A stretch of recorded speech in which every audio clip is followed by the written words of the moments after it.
البدع والأهواء، أهل البدع العقائدية وأهل البدع السياسية. نقول بيننا وبينكم السلف، بيننا وبينكم الكتب، كان فيقول البدع بيننا وبينكم. Bismillahirrahmanirrahim. Qala al-Imam an-Nawawi rahimahullahu ta'ala,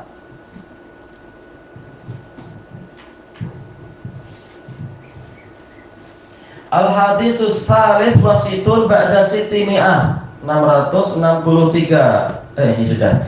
Baik. Ar-Rabi wasitun wa situmi'ah 664. Wa an Abdullah bin Amr bin al-As radhiyallahu anhuma qala lam yakun Rasulullah sallallahu alaihi wasallam fahishan wala mutafahishan. Dari Abdullah bin Amr bin al-As radhiyallahu anhuma yang mengatakan Rasulullah sallallahu alaihi wasallam itu bukanlah orang yang keji dan bukan pula orang yang suka mengucapkan kekejian. Wa kana yaqul, dan Rasulullah sering mengatakan inna min khiyarikum ahsanukum ahsanakum akhlaqa. Sesungguhnya termasuk dari orang terbaik dari kalian adalah orang yang paling bagus akhlaknya. Baik, muttafaqun alaih. Di sini sebelum masuk kepada inti hadis, Abdullah bin Amr menceritakan bahwasanya Rasulullah memang melaksanakan isi ucapan-ucapan beliau. Jadi bukan hanya mengucap tapi tidak berbuat. Nah, di sini disebutkan Rasulullah Shallallahu Alaihi Wasallam memang beliau sendiri akhlaknya bagus dan memerintahkan untuk kita berakhlak yang bagus. Lam yakun Rasulullah Shallallahu Alaihi Wasallam fahishan. Rasulullah SAW itu bukanlah orang yang keji, fahish, yaitu apa? Kesalahan yang parah, itu namanya fahish. Khotoun fahish, kesalahan yang parah. Baik. Menunjukkan apa? Memang beliau berusaha untuk selalu menjaga adab-adab yang baik, menjaga akhlak yang mulia. Kalaupun marah, tidaklah kemarahannya itu menyebabkan muncul kata-kata yang apa itu istilahnya kotor, busuk dan seterusnya. Walaupun terkadang beliau mencaci, mengatakan kota Allahu yadak, semoga Allah memotong tanganmu, tetapi tidaklah sampai ucapan yang apa itu jijik sekali, menjijikkan, kata-kata yang najis, na'udzubillah dan sebagainya. Kalaupun mencaci sesuai dengan kadarnya, tidak sampai parah. Baik. Kemudian wala mutafahishan, dan tidak pula beliau mengucapkan kata-kata yang keji. Baik. Kemudian wa kana yaqul, dan beliau sering mengatakan inna min khiyarikum, sesungguhnya termasuk dari orang-orang terbaik kalian. Khiyar ini jamak dari apa? Khayyir, yaknya ditasdid khayyir. Baik. Khayyir itu asalnya adalah dari apa?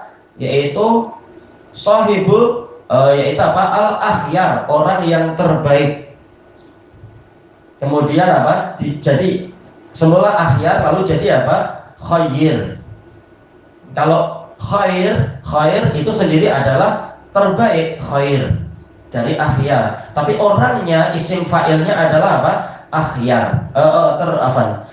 Isim fa'ilnya adalah khayyir, ada ya yang ditasdid. Kalau khair itu artinya sesuatu yang terbaik, tapi orangnya namanya khayyir. Nah, kemudian jamaknya jadi khiyar.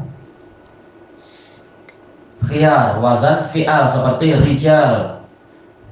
Seperti apa lagi? Misalkan tijar, yaitu apa? Jamak dari tajir, para peniaga.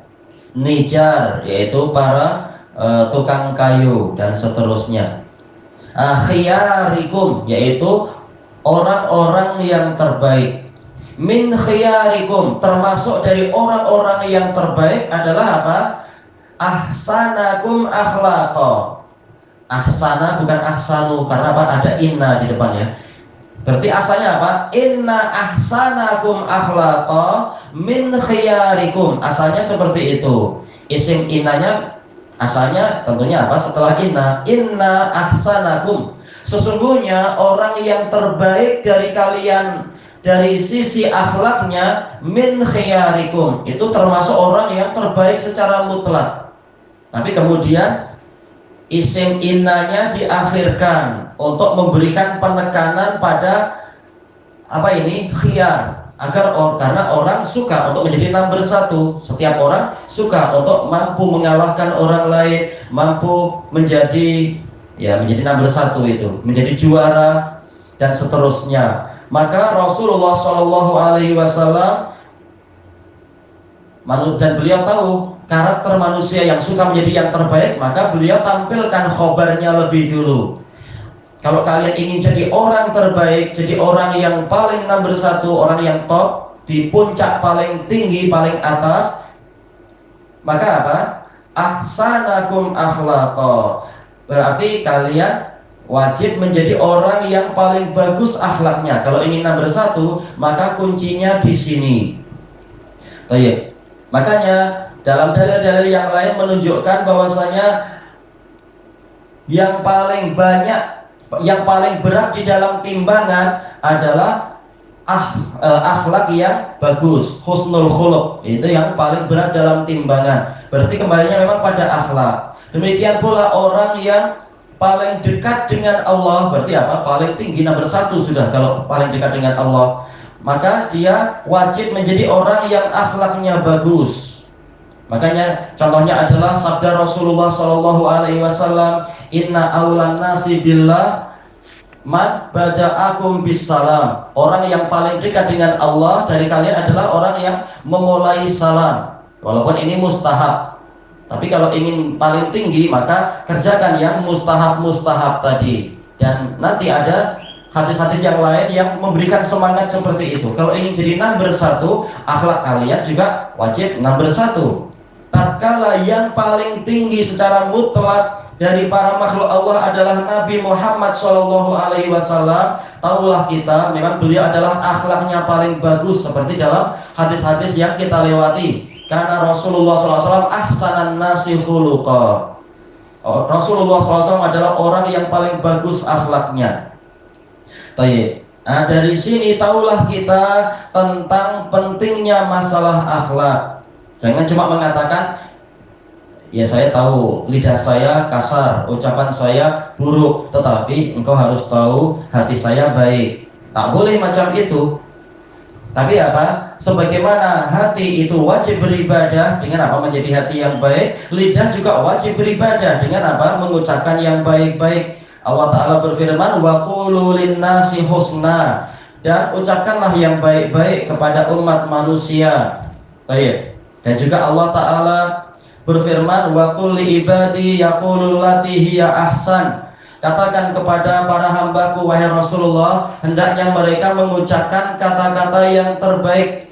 Kita sudah belajar adab di sekolah, bagi yang sekolah, atau belajar adab di di pondok pesantren, atau belajar adab kepada orang tua, yaitu orang tua mengajari kita adab. Maka laksanakan adab-adab itu, mengucapkan kata-kata yang baik di rumah, di jalan, di pasar, di tempat-tempat peribadatan, dan di semua tempat. Menjaga ucapan yang baik, juga tingkah laku yang baik, dan seterusnya, agar kita menjadi orang yang terbaik. Baik.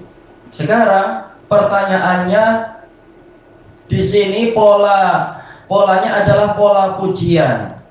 Apakah akhlak itu termasuk ghariziyah, yaitu sesuatu yang sifatnya insting, memang diciptakan sejak bayi, ataukah akhlak itu sifatnya adalah kasbiyah, yaitu boleh diusahakan dan dilatih? Ini ulama berselisih pendapat. Ada yang mengatakan ini insting dari sejak bayi, memang sebagaimana dalam hadis, sesungguhnya Allah membagi kepada kalian akhlak sebagaimana Dia membagi kepada kalian harta. Ini dari Allah. Baik. Berarti apa? Berarti kalau itu dari Allah, ya gimana mau dirubah, memang takdirnya macam itu, dan sebagainya. Tapi dibantah oleh ulama yang lain bahwasanya sesuatu itu mungkin untuk dilatih. sebagaimana harta. Walaupun kita tahu harta itu takdir dari Allah, tapi bukankah kita berusaha? Nah, seperti itu pula akhlak. Walaupun akhlak itu adalah pemberian dari Allah, tapi kita juga diwajibkan berusaha. Kalau tidak, untuk apa? Dibuat sekolah-sekolah, dibuat pondok pesantren, dibuat pendidikan di dalam rumah. Kalau tidak menunjukkan bahwasanya akhlak itu mungkin untuk dibaiki, mungkin untuk dilatih. Baik, maka yang benar adalah seperti yang disebutkan oleh Ibnu Battal dan sebelumnya, yaitu Ibnu Jarir At-Tabari. Akhlak itu ada dua, dan ini juga disebutkan oleh Imam Ibnu Rajab, yaitu akhlak yang sifatnya ghoriziyah. Memang ini adalah insting sejak kecil. Memang kita lihat anak kita yang ini dia pemberani, yang ini kurang pemberani, yang ini suka menangis, yang ini tidak suka menangis, ini tabah, jatuh 10 kali pun tak menangis juga. Sejak kecil nampak itu. Yang ini kedekut, yang ini dermawan, sampai lapar pun tak kisah, yang penting orang lain suka. Ada karakter anak-anak yang polanya macam itu. Tetapi ini boleh dilatih. Anak yang penakut boleh dilatih menjadi pemberani. Anak yang fobia air boleh dilatih berenang sikit-sikit, lama-lama bahkan jadi perenang dan seterusnya. Boleh untuk dilatih. Akhlak yang mungkin, akhlak yang dilatih inilah yang mendapatkan pujian. Adapun kalau sejak kecil memang dia sudah bagus, ya ini wajar. Dia tidak mendapatkan pahala dari sisi itu karena ini murni dari Allah Ta'ala. Tapi kalau dia dilatih berusaha untuk memerangi diri sendiri, untuk menjadi orang yang jujur, atau orang yang pemberani, atau orang yang dermawan, atau orang yang selalu ambil kepedulian kepada orang lain, tidak tidak cuai dan sebagainya, maka kalau dia mampu seperti itu, dia mendapatkan pahala dan imannya semakin tinggi. Dia sudah berusaha. Dari situlah dia mendapatkan pahala yang banyak. Makanya termasuk yang mendapatkan pahala paling banyak adalah yang akhlaknya paling bagus, sebagaimana dalam hadis-hadis yang akan kita lewati setelah itu. Intinya akhlak itu mungkin untuk dilatih. Dulu orang lemah, boleh kemudian berlatih menjadi kuat. Dulu orang tak mampu bicara, pemalu. Tapi kalau melatih diri, akhirnya dia mampu jadi orator, jadi khotib, jadi penceramah dan seterusnya. Semuanya mungkin untuk dilatih. Baik. Intinya apa? Yang baik-baik yang dilatih, jangan yang buruk-buruk. Baik, ilahuna wallahu a'lam.